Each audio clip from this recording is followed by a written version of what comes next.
Hello, everyone, and welcome to episode 101. I'm Jeff Updike. I'm Weston Pugh. Got to kind of get used to that. I was like, I know. Is it the 101 first? Was it? I need to work on that. I didn't expect it to give me that much trouble just now, but there it is. So we are excited today. We've got two great homes in East Dallas, and in the second half, Jeff and I are going to talk about winter is coming and how we each are going to get our home ready to kind of get ready for the change in temperatures and change in the seasons. Yeah. And they're definitely changing right now. They are. We had a busy day yesterday. We actually got to go tour an amazing home that is still coming out of the ground. And the developer has done a great job. Really has. It's well over 5,000 square feet, brand new construction, Lucas, Texas. It is in a nice little cul-de-sac neighborhood of other brand new construction homes, or within the last couple of years, 2 acre lot minimums. Yep. And I liked the ability to be able to walk through the home while it's during this construction process, because this is one of those times when you're able to see how the construction is behind the scenes. And I think that when I was in new home sales, we used to always say, anyone can make it pretty, but then it's what's behind the walls and in the walls that is actually going to be what does last. And I think that there's been genuine concern about building a home to the equivalent of what he would live in. And he kept saying, this is what I did in my home. And this is why I'm doing this. This is what I did in my home. So it was good to hear that. It really was. And he's definitely a builder that takes just takes the time to do it right. He hires the right subcontractors. He chooses quality products. You know, his windows are all top of the line windows. He hired a first-rate electrician. It's not just, kind of finding whoever does the job the cheapest for him, but actually, we'll do a real quality job. And I thought it was interesting too, because he pointed out, again, these are on 2 acre lots, is that he actually moved his house to the back, almost middle of the lot, knowing that that was going to be an enormous charge for him, given the fact that the deed restrictions require that to be all cemented up to the house, whereas everyone else had pretty much done the 30-foot setback on a 2 acre lot. And so his is really amazing the way that it's featuring. It really is. It really is. And it'll be one that we'll probably start being able to market it in the next 45 to 60 days. And it realistically won't be finished until January or February, but I think it'll be one that people will jump on right away. I thought it was also interesting, and this is kind of telling about what's happening within the world of real estate, talking with him about getting appliances in and how far out the appliance we're in. He's actually having to think about switching vendors because the one that he wanted to use was so far out. And then he was also talking about the cost of subflooring. I think it's the quality of subflooring that he's using. But wood in general has gone up. I mean, the price has doubled on wood in 2 years. Well, he said that from when he called in the morning, his supplier, and then he didn't place the order and called back 6 hours later, it had gone up 8 cents, 18 cents, something like that. 8 cents a square foot or something like that. Yeah, that's true. And that's, it's all being driven by, the supply chains that are down, the fires in the western part of the United States are really, hurting a lot of the price of commodity right now. So it's interesting. Also, one of the things that I read this morning in one of the online newsletters that I get, it was talking about Fed chair is going to make an announcement about interest rates, and that this afternoon, but they do not expect there to be any changes, which I can't imagine them dropping. Yeah, It's, yeah, Any rates, further. you know, so I closed, I didn't personally close, but Did you? one of our clients closed their purchase money mortgage Uh-huh. at 2.5%. For 30? 30 years, 2.5% interest rate on a 30-year note. Insane right now. Insane. Yeah, crazy world it is. Lots of But good money out there. yeah, there really is. And we've got a couple of other properties that we wanted to talk about that Mm-hmm. we did price adjustments on this week. And one of them is a really great home that we've talked about here before that is on Wakefield, 6919 Wakefield. Yeah. And it's a 3-bedroom, 2-bath, really great neighborhood right there in Merriman Park. And that is now priced at $360,000, and it is such a fantastic deal. It is one of those homes that you need to put your final touches on, but All right. you know the kitchen was redone about 5 or 6 years ago. The bathrooms were cosmetically redone about 5 or 6 years ago. One of them I think you'd probably gut and redo, but. Right. You know, house prices in that neighborhood easily top 500,000. And we also did a price reduction on 2722 Ninth Street, Mm-hmm. unit 316, and brought that down to 229. And that's a 2-bedroom with 2.5 baths, Mm-hmm. but it also has a study on the first floor, which is really great. And just going to ask Zach, if you could throw the links to both of those houses Mm-hmm. in the comments below, that would be great. And that way everybody can see them. And if you have questions, would like to go see them, let us know and we can make that happen. Yeah, and we've got lots of other inventory that we would be happy to share with you. So, if you're in the market to look for a home, we are in the market to help you. Believe me, We can do it. And We we've can got do some it. great leases in the next couple of weeks. We have done a really interesting job of like helping our clients cultivate, we like to call it your portfolio. Yeah. And we help our clients put those on the market for lease. And we've got several of them that are about to hit. So Mm-hmm. we'll keep you guys posted on those as well. building the financial future of our clients. You know what? What's the other term for that? Generational wealth. Yeah, creating It is- generational wealth. It is, and we've got some young investors right now, Mm-hmm. which is really exciting to see them pick up. And I was like, all right, your first house is going to be an investment. I thought that was very telling. So Yeah. we're excited about this. Let's get into those houses. Let's get into them. So the first one we're going to take a look at today is at 2408 Loving Avenue, and this is such a great neighborhood. It is just minutes from White Rock Lake. It is it just nestled into a great little neighborhood that we've sold several houses in, and it's probably one of my favorite neighborhoods in Lakewood. So this is one of those neighborhoods that just continues to get better because when we sold that house, the one that we sold was probably, 8 years ago, and it was Dilbeck, and the houses were just beginning to turn, and we were seeing houses reach into like just under $1 million, and right now I feel like this street over there is turned just dramatically. And it makes sense because when you're looking at the lots and you're looking at how big the trees are and what kind of a neighborhood you have and the access you have to a really robust outdoor life, Yeah. this one meets a lot of the buttons. And super convenient. Whole Foods is right around the corner from it. Right. You've got, great access to White Rock. You've got easy access into downtown.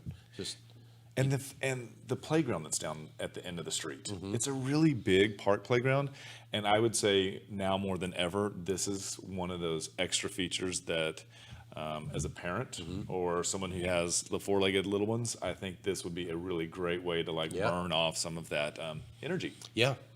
So this is a really, really cool home that we kind of showed you a sister property of this over on Camden a few weeks ago. And it is such a joy to walk through and experience. You've got this really great drive up, crushed granite driveway with the what's it called in the driveway where it's got the concrete surround. Tejas? Yes, with the black Tejas in the center. And then you've got this really cool front porch, definitely a front porch neighborhood that opens up into a very dramatic living room. And they've done such a good job of creating an indoor-outdoor experience, and you can see right here with that really dramatic architectural I-beam that carries out into the front porch. And the way that they've created this wall of glass, but strategically allowed there to be frosting to create privacy, yet not enclose you to the point where it's not of interest. They did a really good job again here of using materials both on the hearth and then on the wall on the entry where you get the stone and the texture really just kind of creates that really homey but sophisticated environment. Great wood floors in this that carry all the way through the first floor. You've got a really cool dining room. That fixture looks amazingly. Where is that? So I have to say that is the exact same fixture that I have. And I was so excited when I saw that the designer had chosen this fixture. I was like, that's my fixture, except my light bulbs need to be updated. And this, the dining room and the kitchen, the living room, all open to one another. A little different configuration than what we normally see with that. Great little powder bath. The designer really went all out with the choices in the fixtures and the wallpaper and the lighting. Just really made it a showstopper. And so the designer has gone the distance to select a palette of wallpapers that is consistent throughout, but yet each room has its individuality. And this is the master down at the back of the house that also looks over the backyard. And when we walk into the wow of this bathroom, it is amazing the way that she's configured this. It really is. And the double sink vanities there, floating vanities, has tile floors, huge master closet in this. Generous, really well done lighting, just generous room sizes, really, really nice. And so upstairs was where we are right now, and this is one of, I believe, 3 bedrooms that we have. There are 2 living areas upstairs, and everything was en suite as well, which is a really extra that so many buyers appreciate these days. But I think that the configuration of the upstairs was what really interested me in the way that it was set. 2 of the rooms were clustered around one living space, and the other bedroom was clustered against its own living space, almost creating what could be a multi-generational home as well. And these rooms have really high ceiling heights in them. You can see how you get some vault in some of the rooms. This, I believe, is the That's off the front, because you can see that front. Yeah, it is. It's off the space. front living space there, but it also, I believe, has an entrance into the other bedroom there. This is the second living area upstairs that they just use as a conversational area. Just decorated very, very, very nicely. And they've even gone one step further and put not just sheetrock and texture and paint over the end caps, but they've actually used floor grade wood on there as well, which just kind of finishes it out. And when I speak to the level of finish out, look down on the floor and you will see right here that this front balcony also has the green turf grass, which is a really unexpected yet pleasant experience to see here. And they have the sheep there on the second floor. Taking care of Just it for you. grazing. Just grazing, Just taking handling care. it all. But it really does utilize the outdoor space nicely. They've built the house around these big old pecan trees and created these outdoor environments that you just don't get many places. And the thing as well is that sitting here around the fire pit, which is very unique, and you just have to see it in person, you're able to look back the way that they've pitched it and really take in the beauty of this home and the warmth that the windows give you. And it is such a treasure to see this home taken and so well put together. And so 2408 Loving Avenue is a 4-bedroom, 4 full bath, 1 half bath, 2-car garage home that was built in 2016. It's about 4,500 square feet, listed at $1,695,000, and that brings it in about $377 a square foot. And we want to say thank you so much to Kimberly Gromatsky for allowing us to feature that home. It is amazing. And again, if you'd like more information or like to look at the map, it will be in the comments below. Please click on it and enjoy. Great home. Great home. All right, so what we're going to do now is we're going to jog over a little closer to 75, but still we're going to stay in East Dallas. And this is going to be 5311 Anita Street. And this is a new complex as well. This is built by PSW, which is a builder that has done a great job here in DFW, especially in Dallas. Yeah. And finds tracts of land, is able to make really great little communities. And this one, you can see, is just to the north of Glencoe Park. And I have to say that Glencoe Park during the initial stages of COVID was a really great place for several of us to go out, take our lawn chairs, and really stretch and kind of figure out what was going on, because it is so socially and easy to get around this area of Dallas. We had friends that would come in from east, north, and west Dallas, and everybody just kind of congregated here. And it's, like you said, right there on Central Expressway, which gives you great access into downtown, into uptown. You can travel all the way across the city, both directions on Mockingbird, and it really provides a lot of convenience for you. Absolutely. This is a great one. So this is a 3-bedroom. It's a 2.5 bath. It is 2148 square feet. It's priced at 675. So this one of the things that a lot of people don't realize when they're moving into new construction is like some of the costs that you're going to have associated with this one. This house is completely done from the front door in the front yard all the way to the back covered area. You can see here that they have done a great job of creating a harmony in this open concept first floor, where the flooring is from the kitchen all the way to the back, this same material. And the color palette, again, though they're not, the wall and the cabinets are not the same color, they are similar enough that it doesn't create this striking difference with your eye. And so what we get is a very light, bright, easy palette for you to be able to enjoy, and the flow is perfect. It really is. And the kitchen flows right from kitchen into the dining room, into the living room, but doesn't feel cramped at all. Lots of really big windows on this. The PSW homes, if I'm not mistaken, build a really high energy efficiency standard. So you've got the really big overhangs in the roof, which provide you with a lot of extra shade. And this one, as you'll see in a minute, has an amazing outdoor space. Yep, and one of the things that they've done throughout in the kind of the startup costs that you see in a lot of homes, they've actually put plantation and top-down block outs on all of the windows here. So that's a really extra savings. That we were just looking at was the upstairs little office area, and here's the first bedroom that is on the front of the house. And as you can see, vaulted ceilings, great warm color palette, and it just is an easy home to be able to get into. And then we're going to jump over into the, this is the bathroom that would be for the secondary bedroom that is off of the hallway. And again, they've used the quartz type finishes, really nice fixtures. You've got the second floor utility room, which is a really large room. You have room to build a folding table in there if you want. So again, with new construction, you get elements, and not all, but this one is going to include foam insulation, a tankless hot water heater, and you can see how that just, again, begins to really make a major impact on your utilities. Good size master is here, and again, blackout windows. Again, we're going to see a really strong color palette that's easy for today's buyers. And one of the other things that we kind of want to point out is that there are also Tesla solar panels that have been included. And downstairs outdoors is a really magnificent living area. They've got outdoor fireplace with the Austin stone. They've got the outdoor kitchen here with the built-in refrigerator and storage drawers. And this is all covered, speakers, well lit.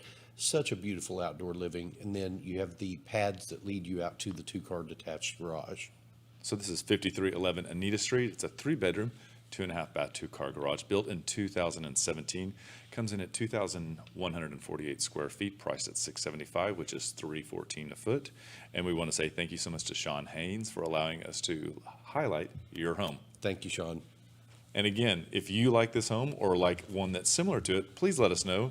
Direct message us or look on the comments and get in touch with us. And if you're watching this on Facebook, we ask that you reach over and click the like button. If you're with us on YouTube, subscribe to our channel, and we will be right back. There are lots of ways to keep up with us. Visit and like our Facebook page to watch us live and get updates about future show topics. Also, visit our Instagram account where you can see the latest homes we have for sale. You can also check out our website at updikepugh.com, where you can create customized searches of active and sold homes that you may find of interest. If you'd like to know how much your home is worth, visit homeprice.fyi and you can get a price instantly. Just enter your address and a couple of other pieces of information and we will email you a price. If you are on the go and podcasts are better for you, our second segments are available on iTunes and Spotify. Last of all, you can reach out to us by phone or text at 214-377-2223. And welcome back to the second segment of episode 101 of Sold with Updike Pugh.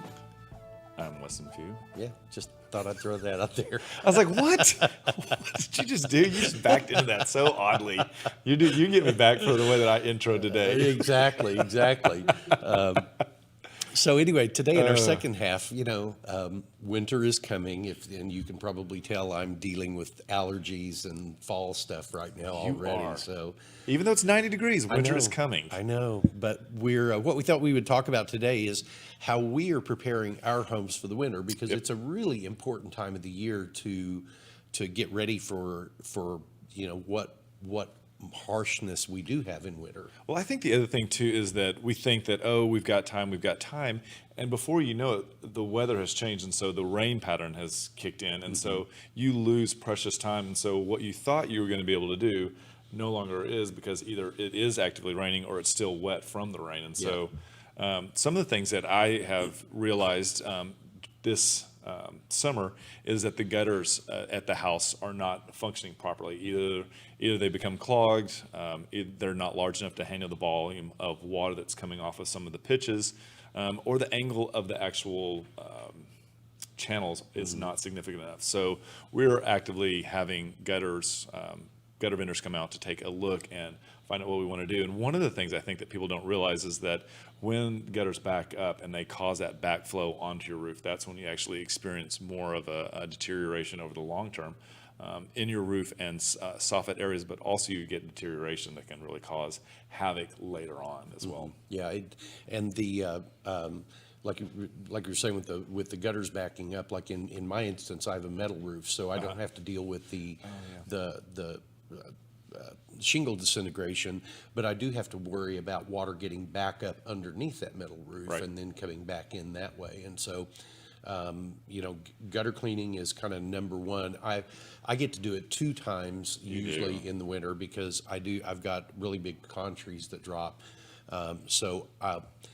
Right now I'm going to clean my gutters to take care of what all the debris that has fallen over the summer into them, so that when the tree begins to drop, that I do have a little bit of relief there. And then when my tree drops everything within 2 or 3 weeks, so I get to go do it all again.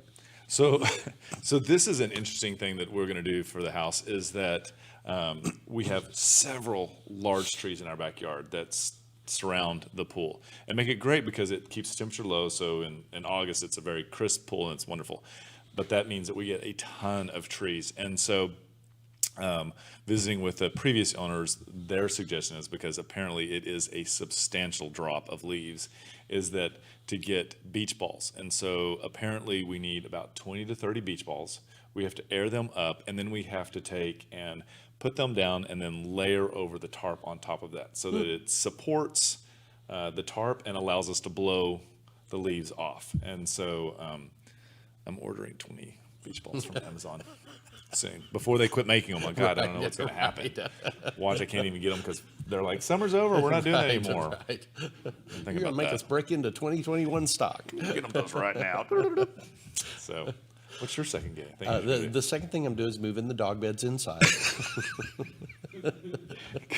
Woo! Look at you, Jeff. You got to take care of the dogs. I hear you. That's the best.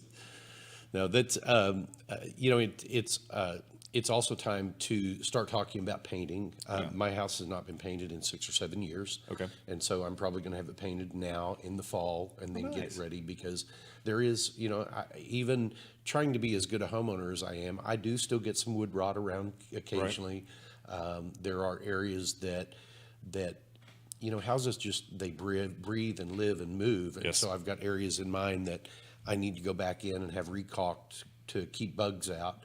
So, it's all just, it's just like taking care of, it's like taking care of anything.